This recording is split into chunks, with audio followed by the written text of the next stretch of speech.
ओम शांति। 18 जुलाई 2025। आज की मुरली। मीठे बच्चे, अपने ऊपर आप ही रहम करो।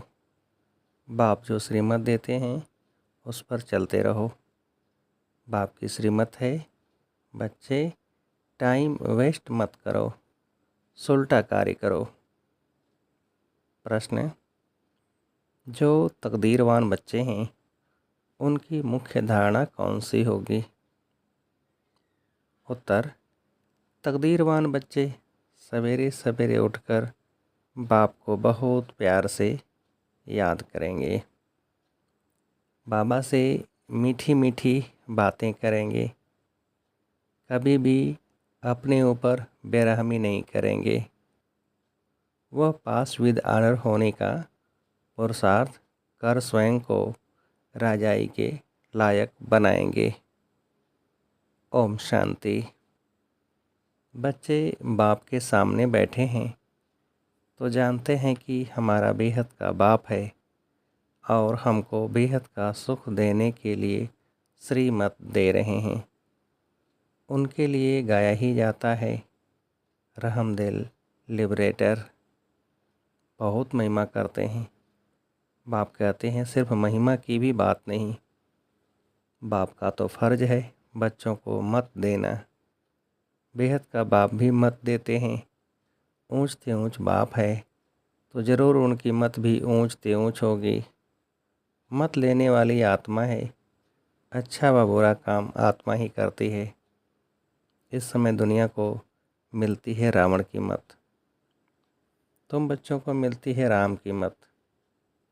रावण की मत से बेरहम हो उल्टा काम करते हैं। बाप मत देते हैं, सुलटा अच्छा कार्य करो। सबसे अच्छा कार्य अपने ऊपर रहम करो। तुम जानते हो हम आत्मा सतो प्रधान थी, बहुत सुखी थी। फिर रावण की मत मिलने से तुम तमो प्रधान बन गए हो।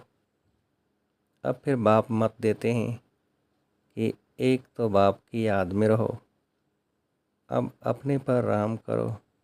यह मत देते हैं, बाप रहम नहीं करते। बाप तो श्रीमत देते हैं ऐसे ऐसे करो। अपने ऊपर आप ही रहम करो। अपने को आत्मा समझ और अपने पतित पावन बाप को याद करो तो तुम पावन बन जाएंगे। बाप राय देते हैं, तुम पावन कैसे बनेंगे? बाप ही पतित को पावन बनाने वाला है। वह श्रीमत देते हैं। अगर उनकी मत पर नहीं चलते हैं तो अपने ऊपर बेरहम होते हैं। बाप श्रीमत देते हैं कि बच्चे टाइम वेस्ट मत करो। यह पाठ पक्का कर लो कि हम आत्मा हैं। शरीर निर्वाह, अर्थ धंधा आदि भल करो, फिर भी टाइम निकाल युक्ति रचो। काम करते आत्मा की बुद्धि बाप तरफ होनी चाहिए। जैसे आशिक मासूक भी काम तो करते हैं ना, दोनों एक दो के ऊपर आशिक होते हैं। यहाँ ऐसे नहीं है। तुम भक्ति मार्ग में भी याद करते हो। कई कहते हैं कैसे याद करें?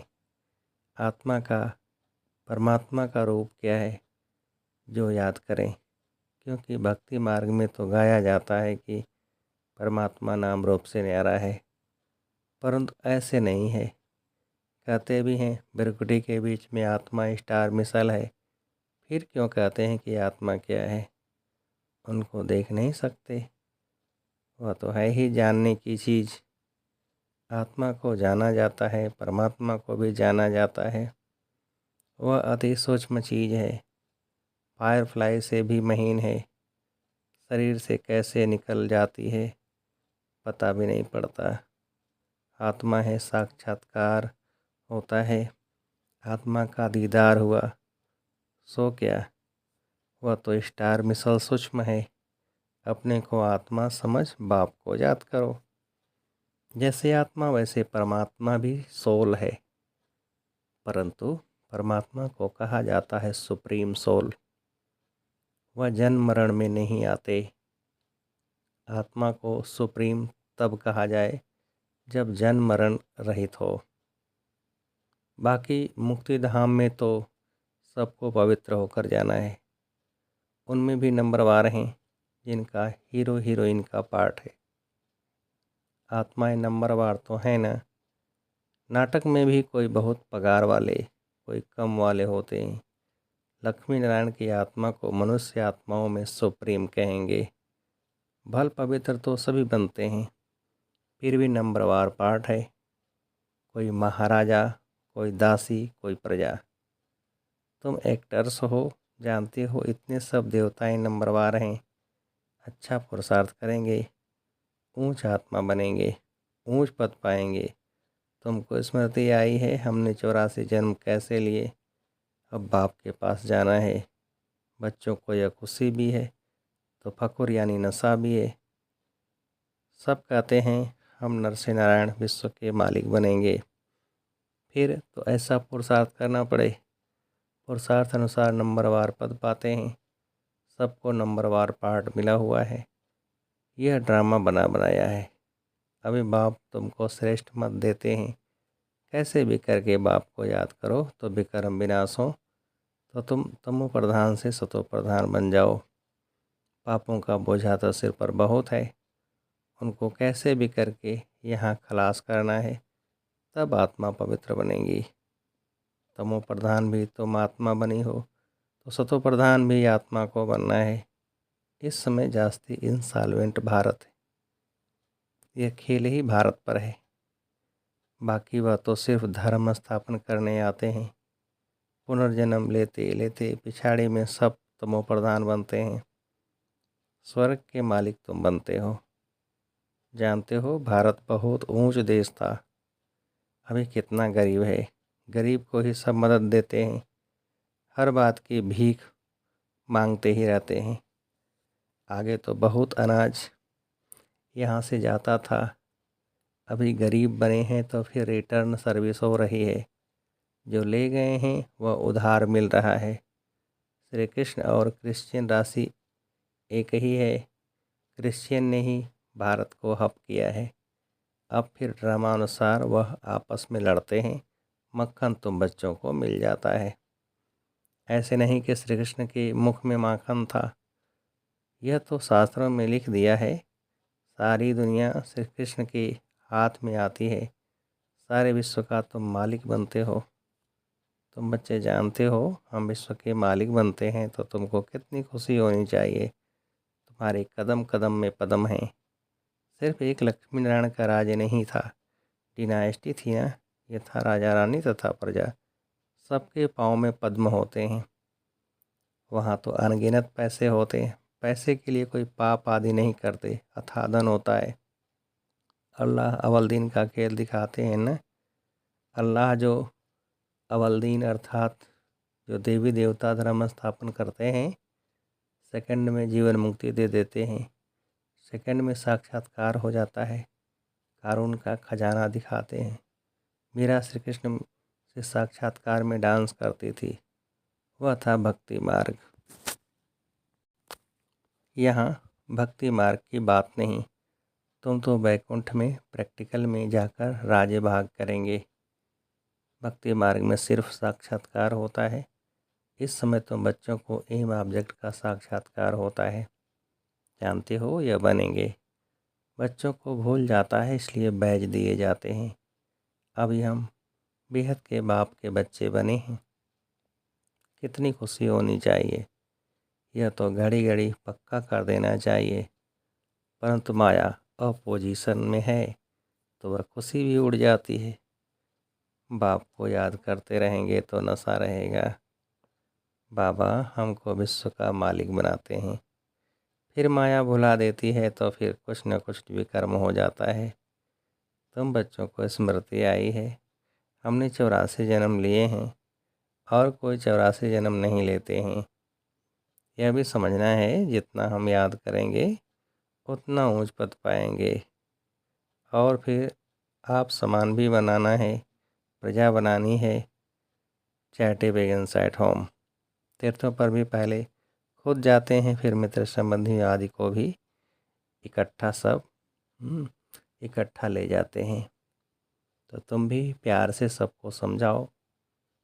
सब नहीं समझेंगे। एक ही घर में बाप समझेगा तो बच्चा नहीं समझेगा। माँ बाप कितना भी बच्चों को कहेंगे पुरानी दुनिया से दिल नहीं लगाओ, फिर भी मानेंगे नहीं, तंग कर लेते हैं। जो यहाँ का सैम्पलिंग होगा वही फिर आकर समझेंगे। इस धर्म की स्थापना देखो कैसे होती है, और धर्म वालों की सैम्पलिंग नहीं लगती। वह तो ऊपर से आते हैं, उनके फॉलोअर्स भी आते रहते हैं। यह तो स्थापना करते हैं और फिर सबको पावन बनाकर ले जाते हैं। इसलिए उनको सतगुरु लिबरेटर कहा जाता है। सच्चा गुरु एक ही है। मनुष्य कभी किसकी सद्गति नहीं करते। सद्गति दाता है ही एक, उनको ही सतगुरु कहा जाता है। भारत को सचखंड भी वह बनाते हैं। रावण झूठ खंड बना देते हैं। बाप के लिए भी झूठ, देवताओं के लिए भी झूठ कह देते हैं। तब बाप कहते हैं हियर नो इविल। इनको कहा जाता है वेश्यालय। सतयुग है शिवालय। मनुष्य समझते थोड़े ही हैं, वह तो अपनी मत पर ही चलते हैं। कितना लड़ना झगड़ना चलता रहता है। बच्चे माँ को, पति स्त्री को मारने में देरी नहीं करते, एक दो को काटते रहते हैं। बच्चा देखता है बाप के पास बहुत धन है, देता नहीं है, तो मारने में भी देरी नहीं करते हैं। कैसी गंदी दुनिया है। अभी तुम क्या बन रहे हो? यह तुम्हारी एम ऑब्जेक्ट खड़ी है। तुम तो सिर्फ कहते थे हे पतित पावन, आकर हमको पावन बनाओ। ऐसे थोड़े ही कहते थे कि विश्व का मालिक बनाओ। गॉड फादर तो हेवन स्थापन करते हैं, तो हम हेवन में क्यों नहीं हैं? फिर रावण तुमको नरकवासी बनाते हैं। कल्प की आयु लाखों वर्ष का देने से भूल गए हैं। बाप कहते हैं तुम हेवन के मालिक थे, अब फिर चक्र लगाए हेल के मालिक बने हो। अभी फिर बाप तुमको हेवन का मालिक बनाते हैं। कहते हैं मीठी आत्माएं, बच्चों बाप को याद करो तो तुम तमो प्रधान से सतो प्रधान बन जाएंगे। तमो प्रधान बनने में आधा कल्प लगा है, बल्कि सारा ही कल्प कहें, क्योंकि कला तो कम होती जाती है। इस समय कोई कला नहीं है। कहते हैं मैं निर्गुण हारे में कोई गुण नहीं। इनका अर्थ कितना क्लियर है। यहाँ फिर निर्गुण बालक की संस्था भी है। बालकों में कोई गुण नहीं है, नहीं तो बालक को महात्मा से भी ऊंच कहा जाता है। उनको विकारों का भी पता नहीं, महात्मा को तो विकारों का पता रहता है। तो अक्षर भी कितने रंग बोलते हैं। माया बिल्कुल अनराइटियस बना देती है। गीता पढ़ते भी हैं, कहते भी हैं भगवान हुआ काम महाशत्रु है। यह आदि मध्य अंत दुख देने वाला है। फिर भी पवित्र बनने में कितने विघ्न डालते हैं। बच्चा शादी नहीं करता तो कितना बिगड़ते हैं। बाप कहते हैं तुम बच्चों को श्रीमत पर चलना है। जो फूल बनने का नहीं होगा, कितना भी समझाओ कभी नहीं मानेगा। कहाँ बच्चे कहते हैं हम शादी नहीं करेंगे, तो माँ बाप कितने अत्याचार करते हैं। बाप कहते हैं जब ज्ञान यज्ञ रचता हूँ तो अनेक प्रकार के विघ्न पड़ते हैं। 3 पैर पृथ्वी के भी नहीं देते। तुम सिर्फ बाप की मत पर ही याद कर पवित्र बनते हो, और कोई तकलीफ नहीं। सिर्फ अपने को आत्मा समझ बाप को याद करो। जैसे तुम आत्माएं शरीर में अवतरित हो, वैसे बाप भी अवतरित है। फिर कच्छ अवतार मच्छ अवतार कैसे हो सकते? कितनी गाली देते हैं। कहते हैं कंकड़ कंकड़ में भगवान है। बाप कहते हैं मेरी और देवताओं की ग्लानि करते हैं, मुझे आना पड़ता है। अगर तुम बच्चों को फिर से वर्षा देता हूँ, मैं वर्षा देता हूँ, रावण श्राप देता है। यह खेल है। जो श्रीमत पर नहीं चलते हैं तो समझा जाता है इनकी तकदीर इतनी ऊंच नहीं है। तकदीर वाले सवेरे सवेरे उठकर याद करेंगे, बाबा से बातें करेंगे। अपने को आत्मा समझ बाप को याद करो तो विक्रम विनाश हो। खुशी का पारा भी चढ़ेगा। जो पास विद आनर होते हैं वही राजाई के लायक बन सकते हैं। सिर्फ एक लक्ष्मी नारायण नहीं राज्य करते हैं, डिनाइस्टी है। अब बाप कहते हैं तुम कितना स्वच्छ बुद्धि बनते हो। इनको कहा जाता है सत्संग। सत्संग एक ही होता है जो बाप सच्ची सच्ची नॉलेज दे, सचखंड का मालिक बनाते हैं। कल्प के संगम पर ही सत का संग मिलता है। स्वर्ग में कोई भी प्रकार का सत्संग होता नहीं। अभी तुम हो रूहानी सैल्वेशन आर्मी। तुम विश्व का बेड़ा पार करते हो। तुमको सैल्वेज करने वाला, श्रीमत देने वाला बाप है। तुम्हारी महिमा बहुत भारी है। बाप की महिमा, भारत की महिमा अपरम अपार है। तुम बच्चों की भी महिमा अपरम अपार है। तुम ब्रह्मांड के भी और विश्व के भी मालिक बनते हो। मैं तो सिर्फ ब्रह्मांड का मालिक हूँ। पूजा भी तुम्हारी डबल होती है। मैं तो देवता नहीं बनता हूँ जो डबल पूजा हो। तुम्हारे में भी नंबरवार समझते हैं और खुशी में आकर पुरुषार्थ करते हैं। पढ़ाई में फ़र्क कितना है। सतयुग में लक्ष्मी नारायण का राज्य चलता है। वहाँ वजीर होते नहीं। लक्ष्मी नारायण जिनको भगवान भगवती कहते हैं, वह फिर वजीर की राय लेंगे क्या। जब पतित राजाएं बनते हैं तब फिर वजीर आदि रखते हैं। अभी तो है प्रजा का प्रजा पर राज्य। तुम बच्चों को इस पुरानी दुनिया से वैराग्य है। ज्ञान, भक्ति, वैराग्य।